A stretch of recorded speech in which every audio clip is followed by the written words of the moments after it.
ہمارے حضرت ارشاد فرمایا کرتے تھے کہ اللہ تعالیٰ کی ذات کو اچھا عمل پسند،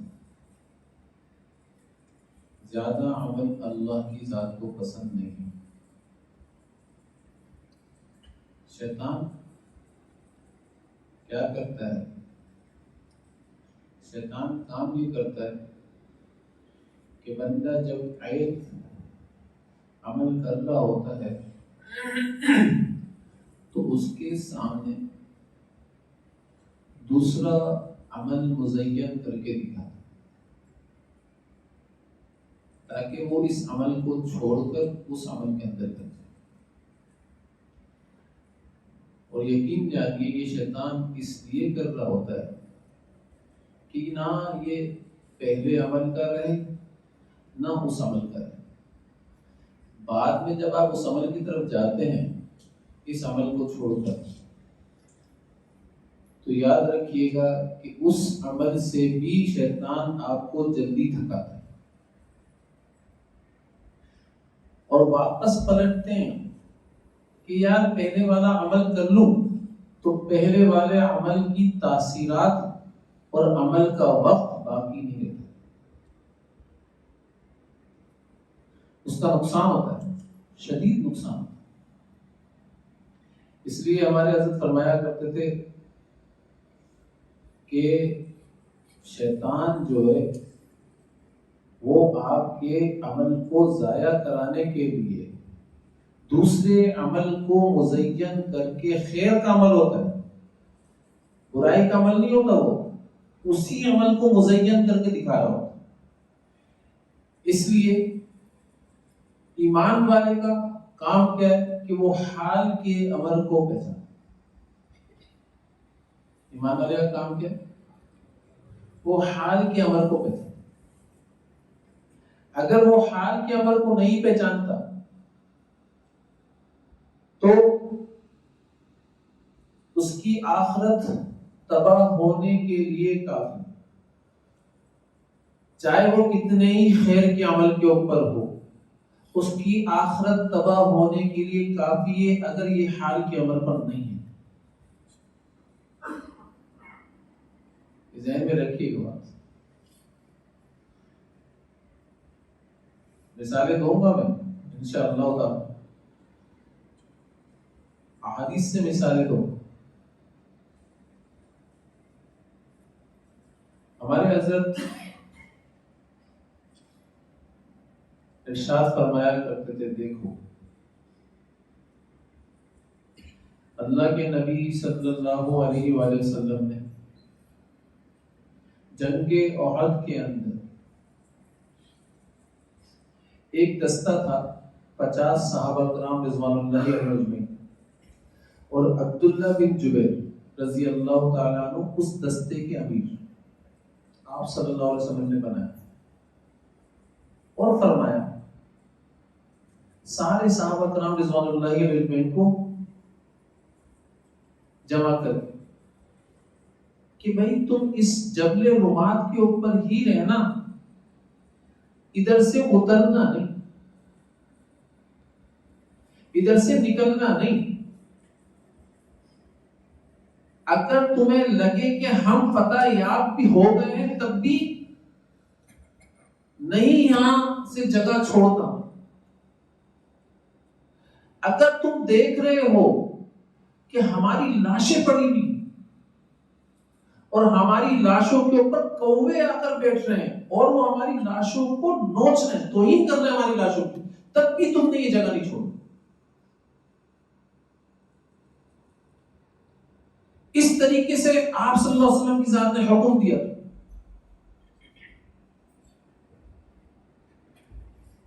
لیکن کیا ہوا کہ جب فتح کا نقشہ اللہ تعالیٰ لے کر آئے اور یہ لوگ سمجھے کہ بھائی فتح ہو گئی، اب تو سارے لوگ بھاگ گئے ہیں اور سامنے مال غنیمت ہے۔ مال غنیمت کو جمع کرنا بھی ایک بہت بڑا خیر کا کام ہے، یاد رکھنا اس بات۔ مال غنیمت کو جمع کرنا بھی بہت بڑی نیکی ہے، اللہ کا امر ہے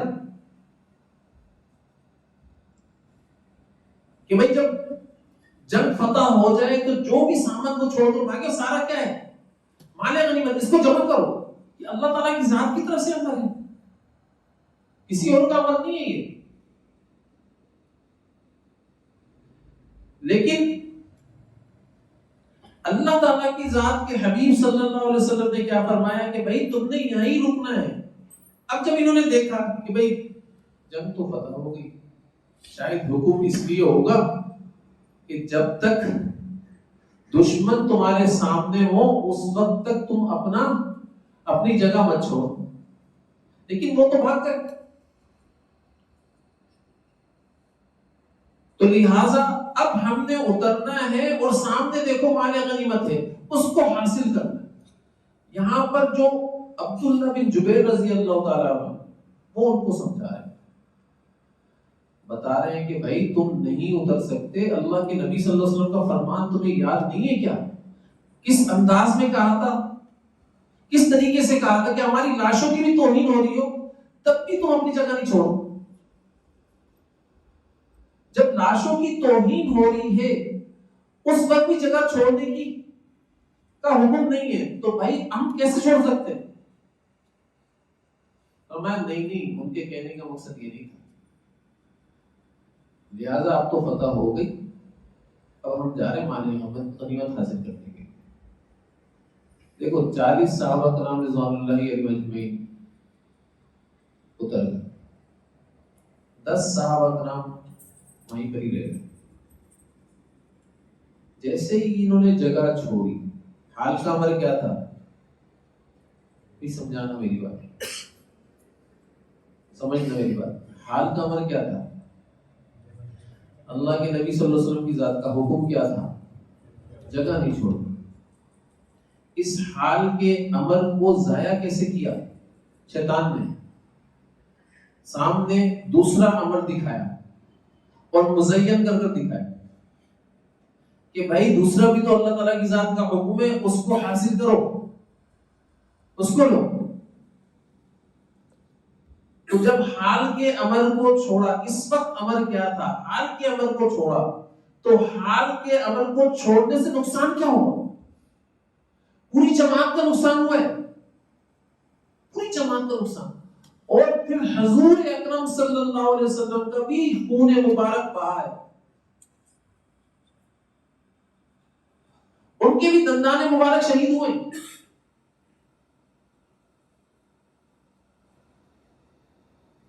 بتایا ہے کہ بھئی حال کے امر کے نقصان سے کوئی بھی نہیں بچ سکتا، میرے نبی صلی اللہ علیہ وسلم کی ذات کو بھی پہنچا، اس کے نقصان سے کوئی نہیں بچ سکتا. تو لہذا حضرت امیر حمزہ رضی اللہ تعالیٰ عنہ بھی اسی جنگ احد کے اندر کیا ہوئے؟ شہید. 70 صحابہ رضوان اللہ علیہ اجمعین اسی جنگ کے اندر شہید. صرف کیا وجہ تھی؟ حال کے امر کو چھوڑ، حال کے امر کو چھوڑ. اس لیے دوستو اصل چیز جو ہے نا وہ کثرت اعمال نہیں ہے. اللہ تعالیٰ کی ذات کبھی بھی نہیں چاہتے کہ تم کثرت اعمال کرو، کبھی حکم نہیں دیا اللہ تعالیٰ کی ذات نے کثرت اعمال کرو.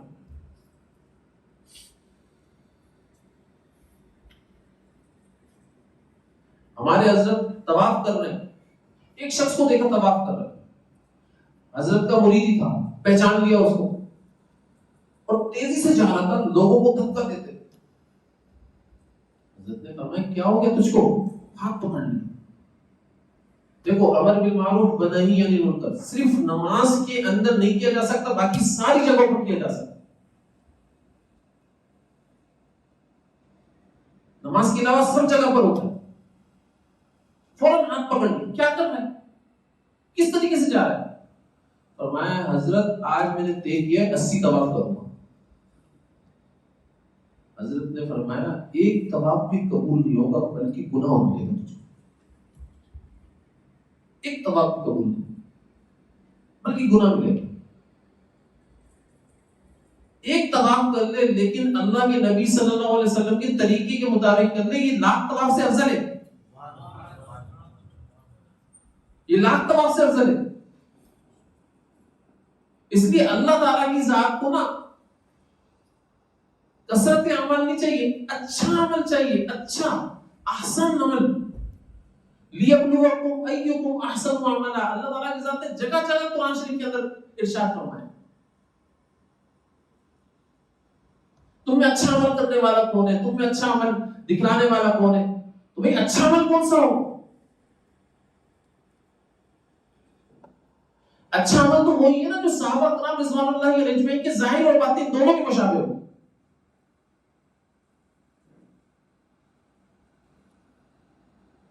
ورنہ اس کے علاوہ تو کوئی اچھا عمل نہیں. دوسری مثال سننا اور اچھے طریقے سے سمجھنا اس کو. اللہ کے نبی صلی اللہ علیہ وسلم نے خواب دیکھا عمرہ کرنے کا کہ میں اور سارے صحابہ کرام عمرہ کرنے کے لیے جا رہے ہیں. جیسے ہی خواب سے بیدار ہوئے فوراً ہی صحابہ کرام کو خوشخبری سنا دی کہ بھئی ہم عمرہ کرنے کے لیے جا رہے ہیں. سب احرام باندھے, سب نے احرام باندھا.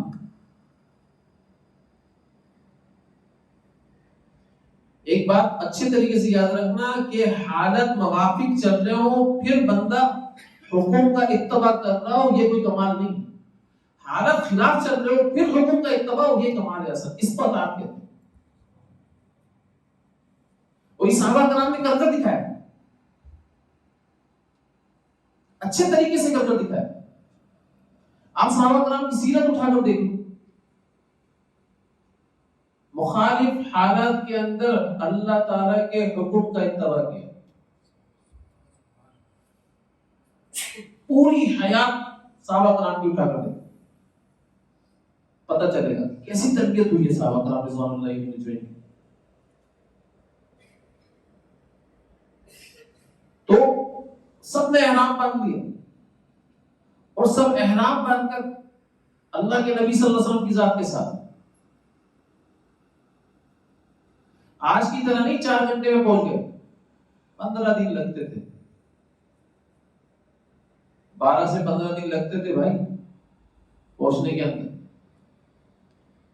کسی کے پاس سواری تھی, کسی کے پاس نہیں تھی سواری, ہر کسی کے پاس سواری بھی نہیں تھی, لیکن سب نے احرام باندھ کر اللہ کے نبی صلی اللہ علیہ وسلم کے ساتھ عمرے کی ساتھ حاصل کرنے کی نیت کے ساتھ نکل گئے.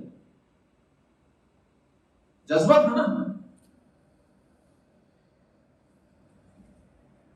اب ظاہری سبب اللہ تعالیٰ کی ذات نے کیا اختیار کیا, وہاں کافروں کو آڑ بنا دی کہ ظاہری سبب اللہ کی ذات نے اختیار کیا ہے, اللہ کو سبب اختیار کرنے کی ضرورت نہیں ہے. اللہ کا حکم نہیں ہے تو کوئی نہیں کر سکتا کچھ بھی, اور اللہ کا حکم ہے تو کتنا بھی پوری دنیا آ جائے کوئی اس عمل کو روک نہیں سکتا. اللہ تعالیٰ کی ذات کا حکم ہی نہیں تھا کہ میں عمرہ کریں اس وقت,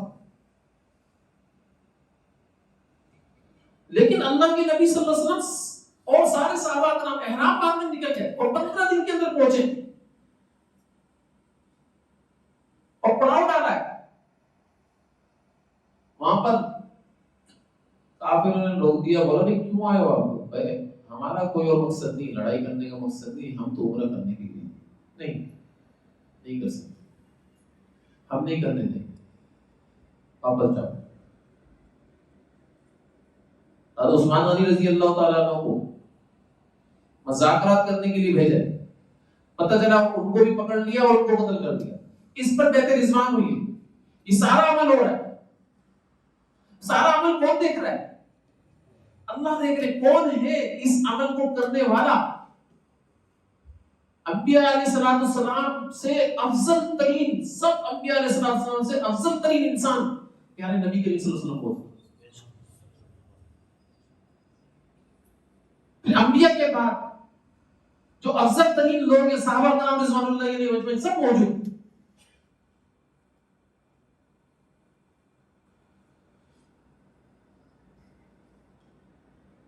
بیعت رضوان ہو رہی ہے، جہاد کے اوپر گئی، بیعت ہو گئی، تلوار کی نوک کے اوپر یہ اب فیصلہ کریں. اتنے میں اللہ تعالیٰ کی ذات کا حکم آتا ہے واپس جاؤ. کیا حکم آتا ہے؟ واپس جاؤ. حال کا امر، حال کا امر ہے واپس جانا. تمہارا جذبہ ہے عمرہ کرنا، اپنے جذبے کو قربان کر دو، میرا امر مانو. یہ تمہارا جذبہ ہے عمرہ کرنا، خیر کا جذبہ ہے، لیکن میرا امر کیا ہے، میرا حکم کیا ہے؟ واپس جاؤ. صحابہ کرام رضوان اللہ علیہ اجمعین کی عظمتوں کو سلام ہے. ذرہ برابر کچھ نہیں کہا، ذرہ برابر منہ سے لفظ بھی نہیں نکالا.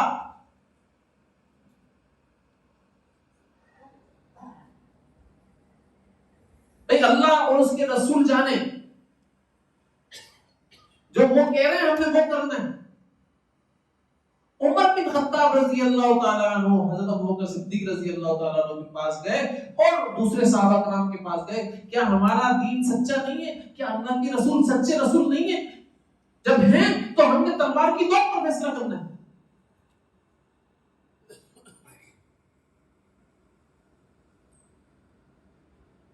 اور فرماتے ہیں یہ وہ غلطی تھی میری جس پر میں مرتے دم تک صدقہ کرتا رہا ہوں کہ اللہ اس غلطی کے اوپر میری پکڑ نہ کر لیجیے گا.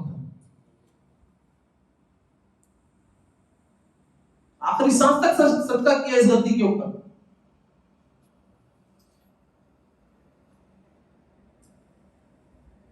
تو عمر بن خطاب رضی اللہ تعالیٰ فرماتے ہیں کہ جب ہم وہاں سے نکلے صلح حدیبیہ کر، آپ نے دیکھا صلح حدیبیہ کی جتنی بھی شرائط تھی ساری اللہ کے نبی صلی اللہ علیہ وسلم اسلام کے خلاف تھی نا. ساری شرائط بتائیے تھی؟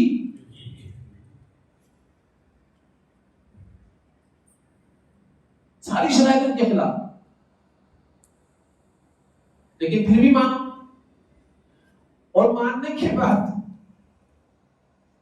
عجیب بات سنیے گا، اللہ تعالیٰ قرآن شریف کے اندر آیت نازل کرنے کے اِنَّا فَتَحْنَا لَكَ فَتْحًا مُبِينًا کہ ہم نے بہت بڑی فتح عطا فرمائی ہے.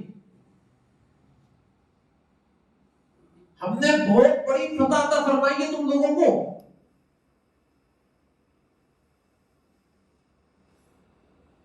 اور جب یہ وحی اتر رہی تھی تو عمر بن خطاب رضی اللہ تعالیٰ عنہ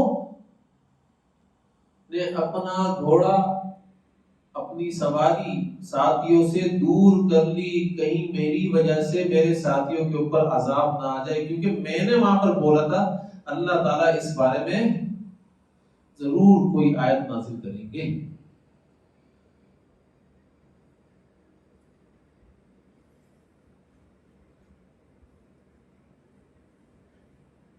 حضور صلی اللہ علیہ وسلم پر جب وحی کے آثار ختم ہوئے تو سب سے پہلے عمر بن خطاب رضی اللہ تعالیٰ نے کو یہ خطاب کیا، بلاؤ کہاں ہے عمر؟ اب یہ اور ڈر گئے، یہ اور ڈر گئے. تو اللہ کے نبی صلی اللہ علیہ وسلم نے فرمایا اے عمر، اللہ تعالیٰ کی ذات فرما رہے ہیں ہم نے ایک بہت بڑی فتح عطا فرمائی.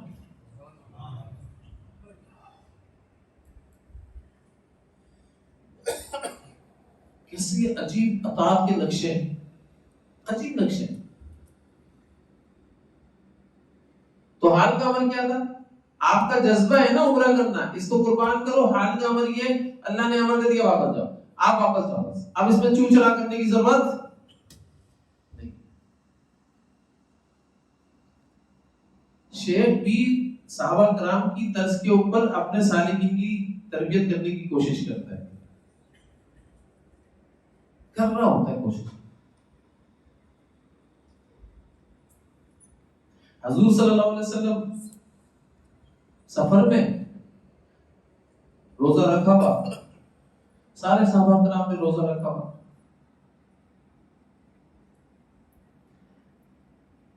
آپ صلی اللہ علیہ وسلم تو اللہ تعالیٰ کی ذات کا حکم آ گیا بھائی تم بھی روزہ ترک کر دو اور ساتھیوں کو بھی بولو روزہ ترک کر دو. دیکھو سمجھ لینا سارے اعمال کا بدلہ، کسی عمل کا بدلہ جنت، کسی عمل کا بدلہ اللہ کی رضا، کسی عمل کا بدلہ فلاح، کسی عمل کا بدلہ فلاح. لیکن یہ روزہ واحد عبادت ہے جس کے بارے میں اللہ تعالیٰ کی ذات نے فرمایا اس کا بدلہ میں خود ہوں، اس کا بدلہ میں خود ہوں. حکم آیا روزہ ترک کر دو، چھوڑو روزہ. ساتھیوں کو بولو روزہ چھوڑ دے، روزہ نہیں رکھنا. اللہ کے نبی صلی اللہ علیہ وسلم نے فرمایا بھائی اللہ تعالیٰ کی ذات کا حکم آگے روزہ نہیں رکھنا، روزہ کھول دو، ترک کر دو. سفر میں ہیں ہم لوگ تو کچھ لوگوں نے کہا کہ جو روزہ نہیں رکھ سکتے وہ نہ رکھیں، ہم تو روزہ رکھ سکتے ہیں اس لیے رکھ لیتے. انہوں نے اس حکم کو نہیں مانا، اس حکم کو نہیں مانا.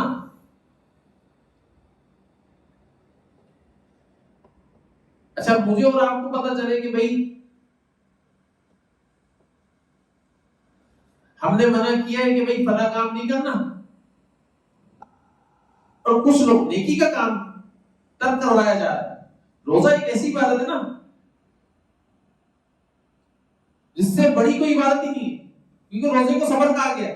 اور پھر ترک نہ کرے کچھ لوگ اور کچھ لوگ اس کام کو کر لیں تو میں اور آپ کیا بولیں گے یار تم نے بہت زبردست کام کیا، یہ تو کمزور تھے ان کی وجہ سے، چلو تم تو طاقتور تھے تم نے رکھ لیا یار شاباش. ہم شاباش دے رہے ہوں گے نہیں دے رہے ہوں گے؟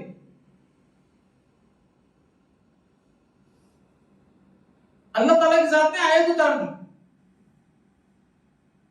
فرمایا جنہوں نے روزہ ترک نہیں کیا رکھ لیا ہے ان کو بولو تم نافرمان،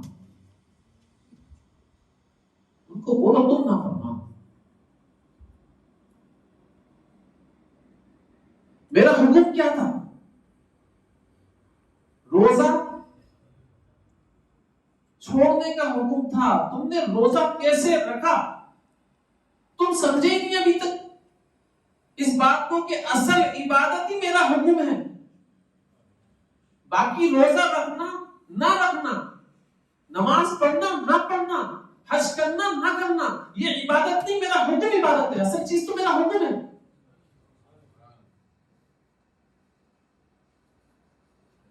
جب کہوں کر لو اور جب منع کر دو رک جاؤ. تمہارا جذبہ کوئی حیثیت نہیں رکھتا. صحابہ کرام کا جذبہ تھا نہیں تھا عمرہ کرنے کا اور لڑائی کر کے جہاد کر کے تلوار اٹھا کر عمرہ کرنے کا جذبہ تھا، چھوڑیں گے نہیں. لیکن اللہ تعالیٰ کی ذات نے کیا فرمایا؟ جذبہ کو قربان کرو، واپس جاؤ، میرا حکم مانو. بس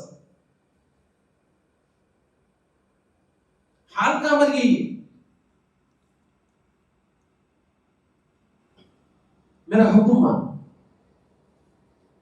ایسے ہی صحابہ کرام کو یہ حکم نازل کیا کہ بھائی روزہ ترک کرو، میرا حکم مانو. کچھ صحابہ کرام نے بھی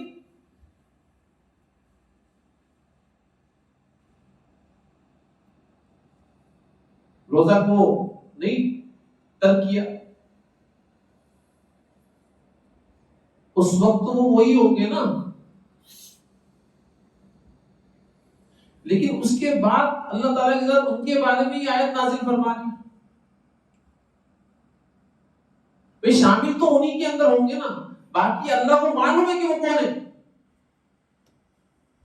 اللہ ظاہر کو بھی جانتا ہے، باطن کو بھی جانتا ہے، اندر تک کو جانتا ہے.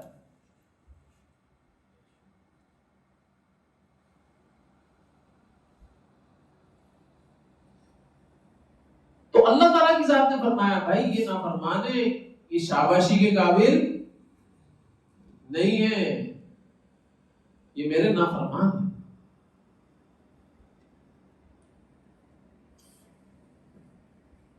حضرت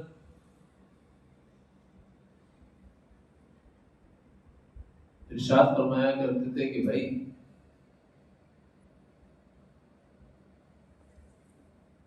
ہم تو اللہ کے حال کے عمل کو ضائع کر دیتے ہیں اپنی خواہشات کے اوپر، اپنے جذبوں کے اوپر۔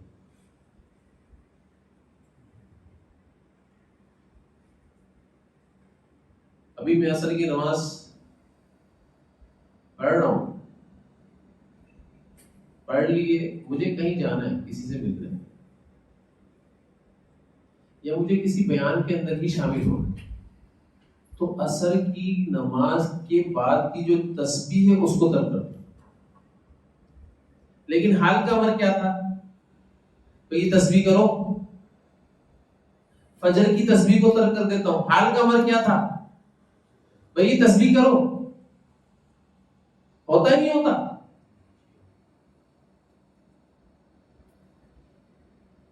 اس تسبیح کی اتنی اہمیت ہے کہ میں آپ کو بیان نہیں کر سکتا ہوں۔ جب اللہ کے نبی صلی اللہ علیہ وسلم دعوت دیتے تھے لوگوں کو مختلف قبائلوں کے اندر،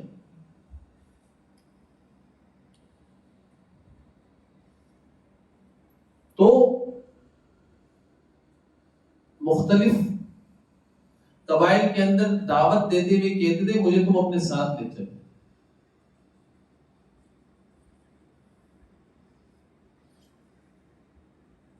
مجھے امان دے دو۔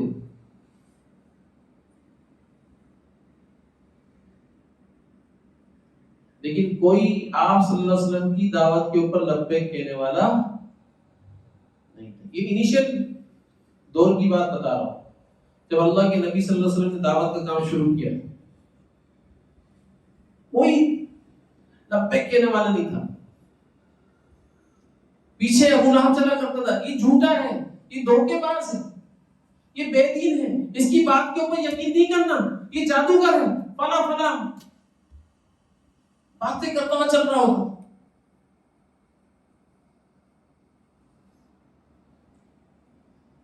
دعوت دیتے دیتے آپ ایک قبیلہ ہے بکر بن وائل، اس کے پاس پہنچے اور فرمایا بھائی تم مجھے اپنے ساتھ لے چلو اور مجھے امان دے دو، میں تمہارے ساتھ چلوں گا۔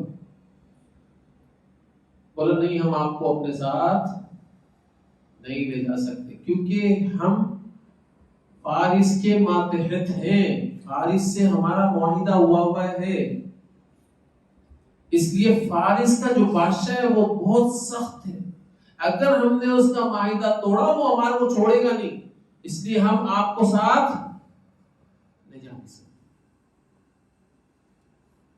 دیکھو عجیب بات بتا رہا ہوں میں آپ کو، آپ صلی اللہ علیہ وسلم ان سے بات کیا کر رہے ہیں کہ مجھے تم اپنے ساتھ لے چلو، امان دے دو، اور وہ بول رہے ہیں ہمارا فارس سے معاہدہ ہوا ہے، ہم نہیں دے سکتے، ہم آپ کو اپنے ساتھ لے جا نہیں سکتے، وہ بہت سخت ہے۔ تو آپ صلی اللہ علیہ وسلم کیا فرما رہے ہیں؟ اگر تم میری بات مانو، مشرک ہیں یہ لوگ، کافر ہیں، اگر تم میری بات مانو، صبح کو 33 مرتبہ سبحان اللہ، 33 مرتبہ الحمدللہ، 34 مرتبہ اللہ اکبر پڑھو، شام کو بھی یہ پڑھو، تو فارس کی بیویاں تمہارے بستروں کے اندر ہوگی، ان کی اولاد تمہاری غلام ہوگی، مطلب ان کی بیویاں تمہاری کنیز ہوگی، لونڈیاں ہوں گی تمہاری۔ اللہ کے نبی صلی اللہ علیہ وسلم سے اللہ تعالیٰ کی ذات نے ایسے ماحول کے اندر دعوت دلوائی، ورنہ اللہ کے نبی صلی اللہ علیہ وسلم کو کسی کی پناہ کی ضرورت، ارے جس کے ساتھ پناہ کا مالک چل رہا ہو اس کو کسی کی پناہ کی ضرورت ہے کیا؟ یہ تکوینی باتیں ساری، یہ تکوینی راز ہے،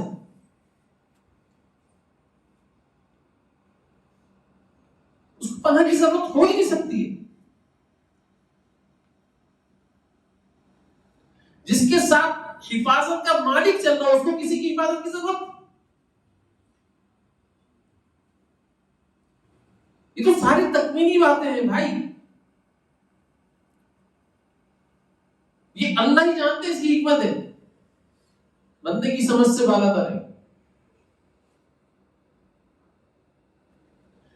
لیکن حال کا امر کیا ہے حال کا امر یہ ہے کہ میں اور آپ اگر دنیاوی اور دینی آخرت کی کرامتیں چاہتے ہیں تو بھائی ان تسبیحات کو نہ چھوڑا جائے. یہ معمولی تسبیحات نہیں ہے. عصر کی نماز کے بعد کتنا ٹائم لگے گا اس تسبیح کو پڑھنے؟ باقی ساری چیزیں کر رہے ہوتے، فلا فلا وظیفہ، فلا فلا ورد، سب چل رہا ہوتا ہے، لیکن جو ورد اللہ کے نبی صلی اللہ علیہ وسلم نے بتایا وہ نہیں کرتا.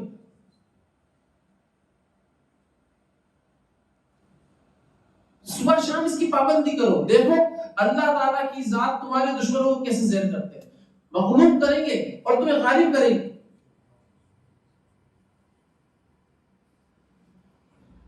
اس کی برکاتیں آپ سمیٹ نہیں سکتے ہو، لیکن بھائی اس کی برکات حاصل کرنے کے لیے یہ تسبیحات نہیں کرنی بلکہ اللہ کے لیے کرنی ہے،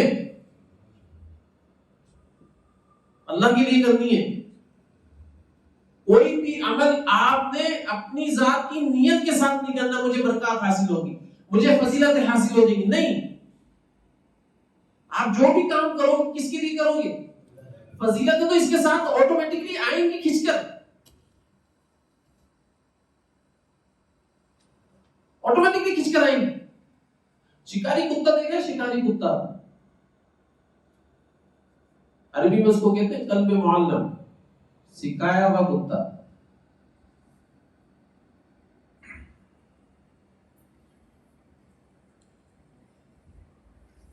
عجیب مثال ہے. حضرت دیا کرتے تھے، فرمایا کرتے تھے اگر یہ شکاری کتا اپنے لیے نیت کر لے شکار کرنے کی، اپنے لیے نیت کر لے، تیرے لیے شکار حرام ہو جاتا ہے. شرائط ہے شریعت کی. پہلی شرط کیا ہے کہ جب تم شکاری کتے کو چھوڑو تو بسم اللہ پڑھ کر چھوڑو. یہ پہلی شرط ہے.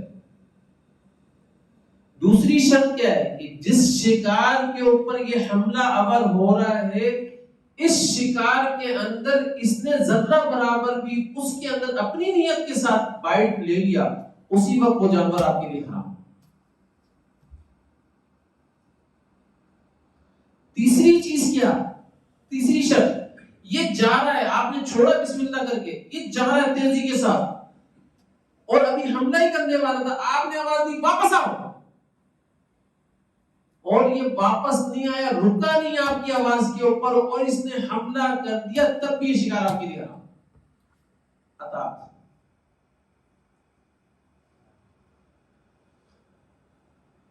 شریعت کے اندر یہ شکاری کتے کی شرائط ہے.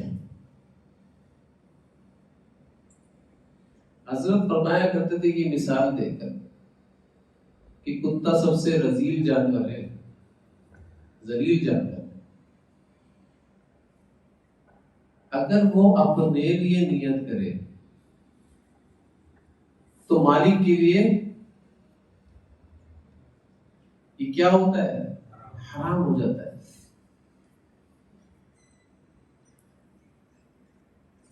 تو جب تو کوئی کام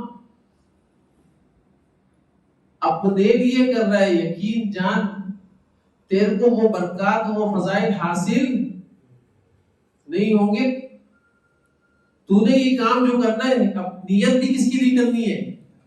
اللہ کے لیے کرنی ہے. کام شروع بھی کس سے کرنا ہے؟ کس کے نام سے کرنا ہے؟ اللہ کے نام سے کرنا ہے. اور پھر اطاعت کس کی کرنی ہے؟ اللہ تعالیٰ کی ذات کی کرنی ہے. نیت، اطاعت اور اللہ کا نام کام کی ابتدا میں. جب تو یہ سارے کام کر رہا ہوگا تب تجھ کو تیرا مالک ملے گا. تو نے مالک کی نیت کی، اس وقت تو نے مالک کی نیت کی ہے تو تجھ کو کیا ملے گا؟ مالک. دوستو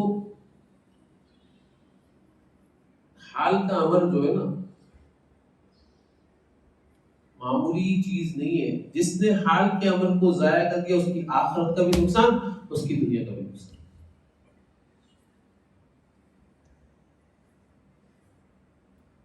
حال کا عمل ضائع کرنا معمولی چیز نہیں. میں حال کے عمل کو ضائع کر رہا ہوں. آج میں ہسپتال تو بنوا رہا ہوں, میں مسجد تو بنوا رہا ہوں, میں مدرسہ تو, یہ سارے خیر کے کام مزین کر کر دکھایا, لیکن کیا میں یقین بنا رہا ہوں اللہ کی ذات میں؟ کیا میں نبی جی کے طریقے کے اوپر اپنی زندگی کو لا پا رہا ہوں؟ حال کا عمل کیا تھا؟ نبی جی کی زندگی کے مطابق اپنی زندگی بنانا, یہ نا حال کا عمل. صحابہ کرام کے یقین کے طرح اپنا یقین اللہ کی ذات پر بنانا, یہ ہے نا حال کا عمل. اس حال کے عمل کو آپ بتائیں کتنے لوگ پورا کر رہے ہیں؟ ہمارا صبح سے شام تک صرف ایک ہی نعرہ ہے, یار وہ اگر وہاں پر نہیں جاتا نا تو یار یہ نقصان نہیں ہوتا, یار وہ اگر یہاں پر نہیں آتا تو نقصان نہیں ہوتا, یار تو نے آنے میں لیٹ کر دی, دیکھ کیا ہوا, تو نے فلاں دوائی کھا لی, اس کا ریئیکشن ہو گیا, یار تو نے فلاں دوائی کھائی بہت اچھی تھی, اس سے دیکھ تیرے کو کتنا فائدہ ہوا. 24 گھنٹے ہم جو اپنے اوپر چیزیں اثر کر رہی ہیں نا, اس سب کا تعلق مخلوق سے جوڑتے ہیں کہ ان سے ہو رہا ہے, اللہ تجھ سے کچھ بھی نہیں ہو. اثر کرنے کے اندر تو اے اللہ ان کائنات کے سبب کا محتاج ہے, ان کے بغیر تو کر ہی نہیں سکتا ہے. نعوذ باللہ من ذلک. یہ دیکھنے اٹھا کر میرے اور آپ کے اندر ہے موجود یہ ساری باتیں. تو حال کا عمل کیا ہے کہ میں اپنا یقین تو بناؤں. کہاں بن رہا ہے میرا یقین؟ اب اگر میں نے حال کے عمل کو ضائع کر دیا اور یقین نہیں بنا سکا, تو یقین جانے قیامت کے دن دل کے کیفیت کے اوپر اور دل کے معاملات کے اوپر فیصلے ہوں گے, زبان کے معاملات پر فیصلے ہوں گے.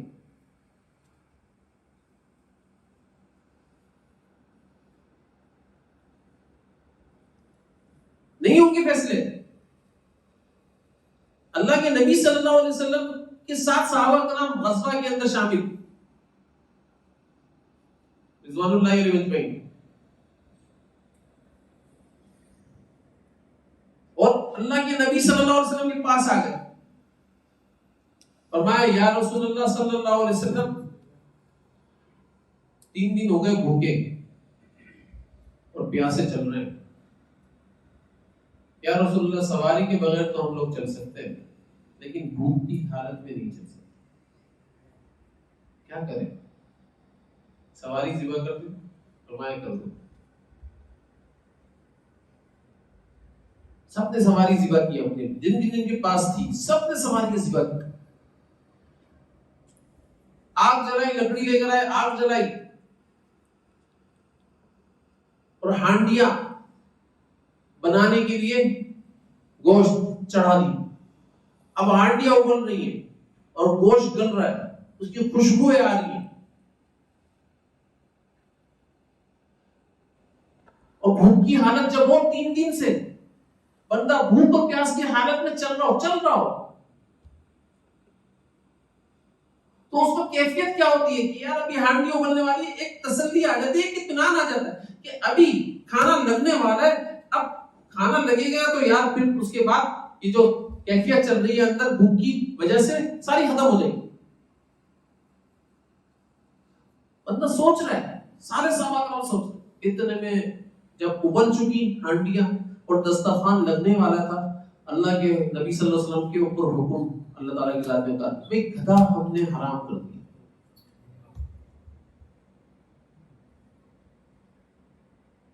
ہم نے حرام کر دیا,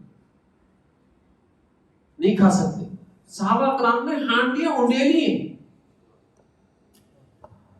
پھینکا ہے سب کچھ, اور پھینک کر بتایا کہ اللہ سب سے بڑی چیز ہمارے نزدیک آپ کا عمل ہے اور کچھ بھی نہیں ہے, آپ کا حکم ہے اور کچھ بھی نہیں ہے, ہمارے نزدیک سب سے بڑی عبادت آپ کی اطاعت ہے اور کچھ بھی نہیں ہے.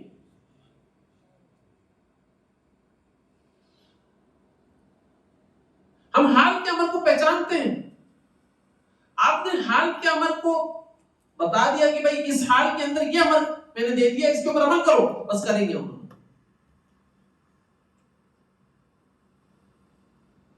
دیکھ رہے نا ہم، حالات موافق تھے تو عمل نہیں دیا، حالت مخالف تھے تو حکم دیا ہے. حالت موافق ہو اور بندہ حکم مان لے تو کیا کمال ہے؟ کوئی کمال ہے کیا؟ کمال تو تب ہے نا جب حالت مخالف چل رہے ہو اور کوئی حکم دیا جا رہا ہو، آپ بولو کہ بھائی چلو ٹھیک ہے اس کو ہم فالو کریں. اس کو کمال کہتے ہیں، اس کو عطا کہتے ہیں. اور صحابہ کرام نے کر دکھایا. سارے صحابہ کرام کو آپ دیکھ رہے ہیں، اللہ کے نبی صلی اللہ علیہ وسلم نے جو تربیت کی ہے اسی چیز کو لے کر تربیت کی ہے کہ اللہ کے نبی صلی اللہ علیہ وسلم حالات کے خلاف حکم بتاتے تھے، حالت کے خلاف اللہ تعالیٰ حکم نازل کرتے تھے اور صحابہ کرام اس پر یقین کیا کرتے تھے.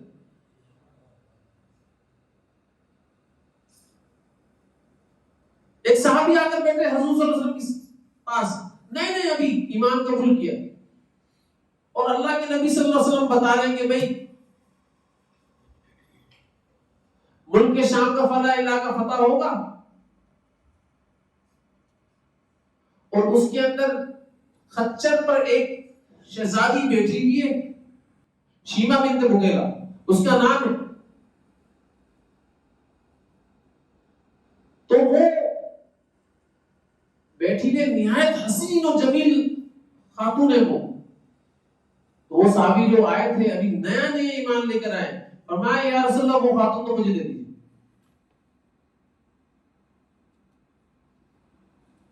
یا رسول اللہ وہ خاتون تو مجھے دے دیجیے. فرمایا جاؤ دے دیجیے. دیکھو بشارت ہے، جب تک وہ خاتون نہیں ملے گی تم زندہ رہو گے.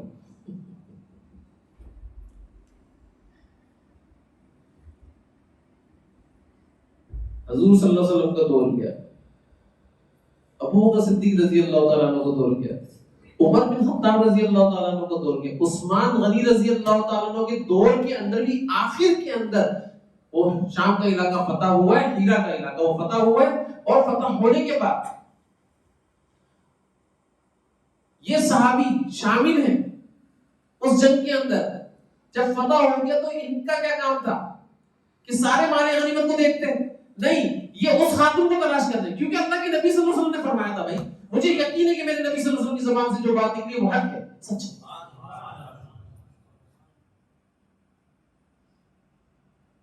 اب وہ اس خاتون کو تلاش کرتے، سامنے دیکھا تو وہ خاتون ملی.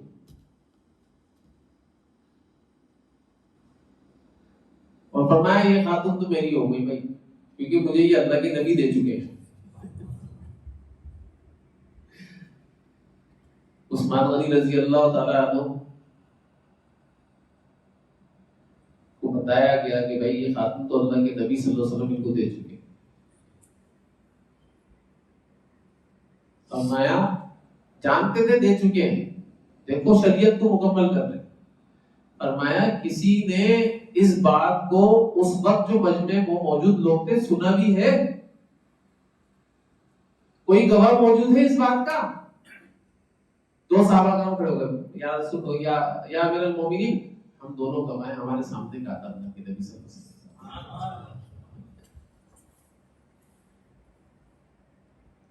ہم دونوں موجود ہمارے سامنے کہا.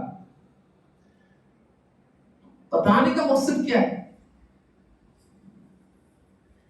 کہ بھائی اللہ کے نبی صلی اللہ علیہ وسلم کی ذات نے جو حکم دیا نا اس کو پورا کیا، حال کے عمل کو پورا کیا.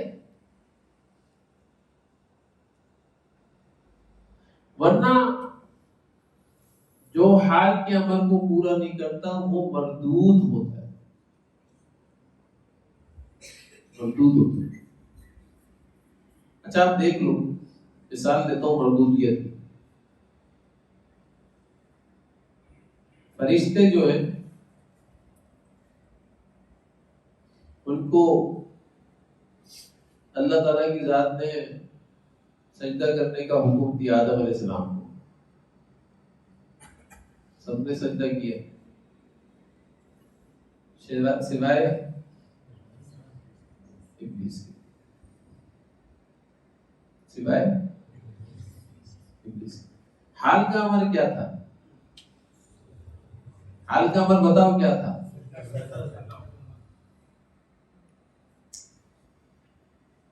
حال کا امر یہ تھا کہ آدم علیہ السلام کو سجدہ کر لو۔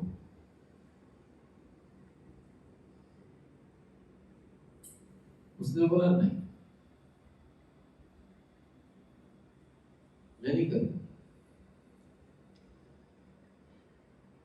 حالانکہ اللہ تعالیٰ کی ذات کو عبادت کے لیے کسی کی ضرورت نہیں ہے، فرشتے اتنے ہیں اتنے ہیں اتنے ہیں۔ حضرت فرمایا کرتے تھے کہ جس طریقے سے ایک شخص چارپائی پر بیٹھتا ہے اور اس کے ساتھ 3-4 اور بندے چارپائی پر بیٹھتے ہیں، جب چارپائی پر زیادہ بیٹھ جاتے ہیں تو چارپائی اس زیادہ بیٹھنے والوں کے بوجھ کی وجہ سے چڑ چڑ کی آوازیں آنا شروع ہو جاتی، آتی نہیں آتی؟ اکیلا بندہ بیٹھے تب بھی آتی۔ تو فرشتے اتنے ہیں کہ آسمان پر ان کے بوجھ کی وجہ سے چڑ چڑ کی آوازیں آتی چارپائی کی طرح۔ اتنے بنائے اللہ تعالیٰ کی ذات نے فرشتے۔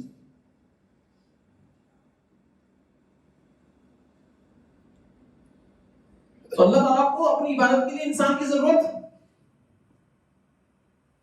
نہیں تھی۔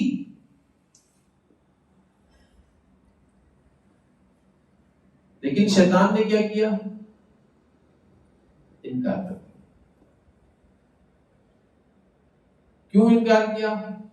کیونکہ حضرت فرمایا کرتے جب بھی حکم آئے گا حیثیت کے خلاف، بندہ حکم کا انکار حیثیت کے خلاف ہونے کی وجہ سے کرے، کیونکہ اس کی نگاہ کے اندر حیثیت بہت زیادہ تھی۔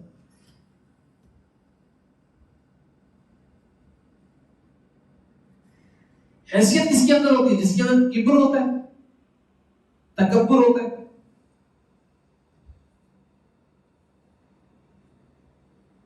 تو آیا کیسے حکم اس کے پاس؟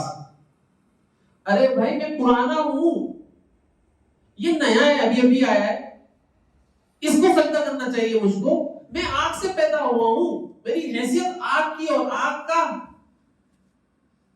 جو کیفیت ہے وہ اوپر جانا ہے، اور زمین کی جو کیفیت ہے وہ نیچے ہے۔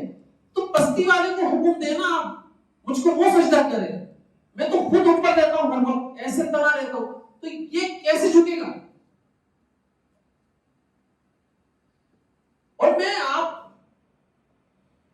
کا پرانا ہوں۔ یہ صرف شیطان کے ساتھ نہیں ہوا، اللہ کی قسم شیطان کے ساتھ نہیں ہوا، صرف یہ تو ایک ڈیمو ہے۔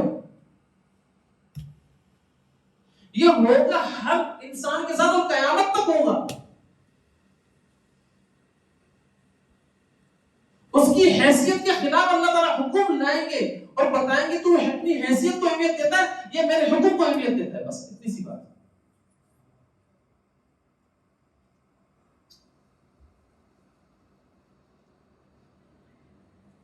تو شیطان نے اہمیت کس کو دی؟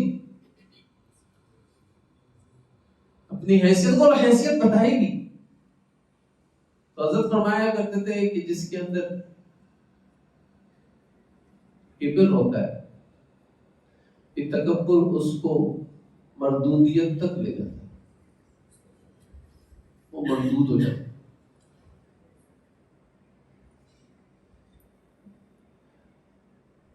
اور مردودیت بھی اس انداز میں لے کر جاتا ہے کہ ہمیشہ کا مردود ہوتا ہے، یہ وقتی مردود۔